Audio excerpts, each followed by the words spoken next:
Viral Puan lempar-lempar kaos ke warga sambil cemberut, PDIP beri penjelasan. Sebuah video yang menampilkan Ketua DPP PDI Perjuangan Puan Maharani membagi-bagikan kaos kepada warga di tengah keramaian viral di media sosial.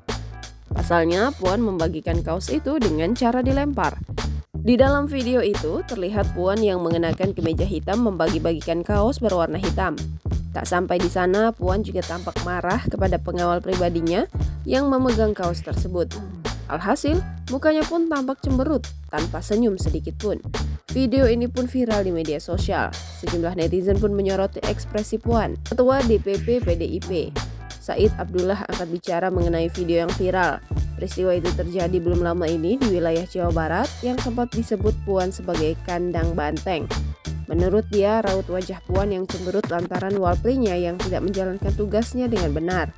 Sedianya, kata dia, seorang walpri tidak membagikan kaos karena hal itu merupakan tugas elit parpol. Di samping itu, ia menambahkan sambutan masyarakat di luar prediksi Puan dan tim.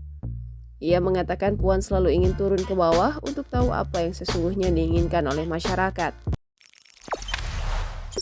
Jangan lupa subscribe, share, komen, dan like ya.